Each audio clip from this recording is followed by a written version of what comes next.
bombastic side-eye, criminal offensive side-eye.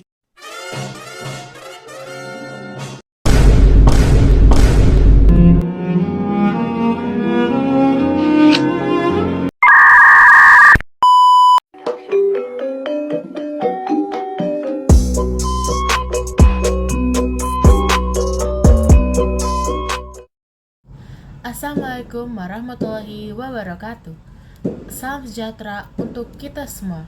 Shalom, Om Swastiastu, Namo Buddhaya, salam kebajikan, salam Rahayu, salam Indonesia, salam Pancasila, salam Merah Putih, salam NKRI, salam TNI, salam Polri, salam Asia, salam dunia, salam Indonesia, salam Asia, salam tokoh-tokoh, salam budaya, salam lintas agama, salam negara, salam suku-suku, dan salam untuk kita semua. Perkenalkan, nama saya Murna Luisa Utami Limbong, saya dari kelas 11-8. Saya akan mempresentasikan hasil riset tentang profesi pengacara. Mari kita mulai. Pengacara atau advokat adalah seorang profesional yang bertugas untuk memberikan jasa hukum kepada klien. Pengacara memiliki izin untuk menjalankan praktik hukum dan mendampingi klien dalam berbagai masalah hukum. Apa aja sih tugas-tugas pengacara? Nah, yang pertama itu memberikan konsultasi hukum. Yang kedua, memberikan nasihat hukum. Yang ketiga, mendampingi klien atau mewakili klien. Yang keempat, melakukan berbagai upaya hukum.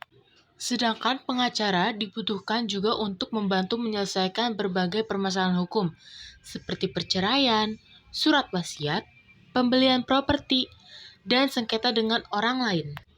Untuk menjadi pengacara, ada beberapa tahapan pendidikan yang perlu ditempuh. Yang pertama, sarjana hukum S1 hukum. Langkah pertama untuk menjadi pengacara di Indonesia adalah meraih gelar sarjana hukum dari universitas yang diakui. Pendidikan ini biasanya berlangsung 4 tahun. Yang kedua, pendidikan khusus profesi advokat, PKPA. Setelah meraih gelar SH, calon pengacara wajib mengikuti pendidikan khusus profesi advokat yang diselenggarakan oleh organisasi advokat. Pendidikan ini berfokus pada keterampilan praktis dalam menangani kasus hukum. Yang ketiga, ujian profesi advokat.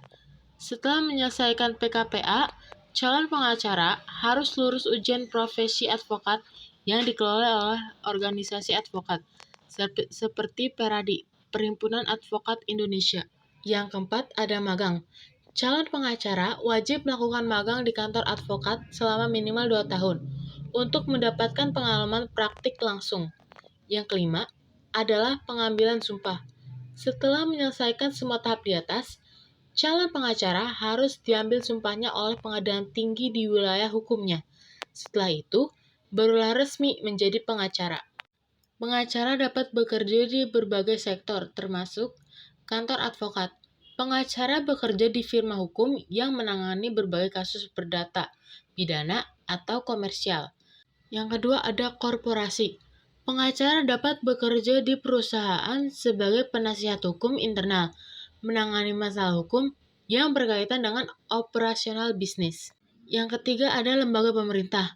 Pengacara juga dapat bekerja di lembaga pemerintahan seperti kejaksaan, Mahkamah Agung, atau instansi lainnya. Gaji yang dihasilkan kira-kira berapa sih? Nah, gaji seorang pengacara itu bervariasi, tergantung pada pengalaman, spesialisasi, dan tempat kerja. Pengacara pemula. Pengacara yang baru mulai bekerja di firma hukum kecil mungkin menghasilkan gaji antara 5 juta hingga 10 juta per bulan. Sedangkan cara berpengalaman, pengacara dengan pengalaman 5-10 tahun di firma hukum besar atau perusahaan multinasional bisa menghasilkan gaji antara 15 juta hingga 50 juta per bulan.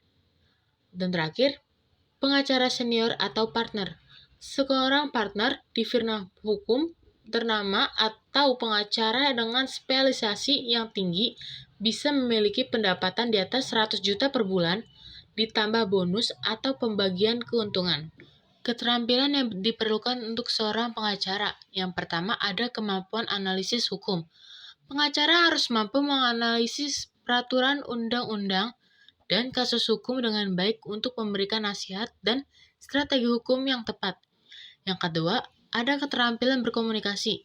Keterampilan komunikasi yang baik, baik lisan maupun tulisan, sangat penting untuk menyampaikan argumen kepada klien, hakim, dan pihak lawan. Yang ketiga, ada negosiasi.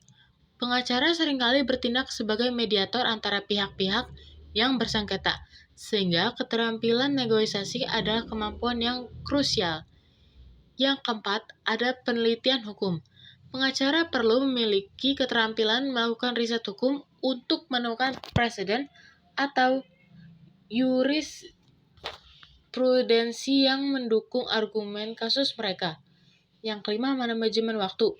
Banyaknya kasus dan tenggat waktu yang membutuhkan pengacara yang disiplin dan mampu mengatur waktu dengan baik.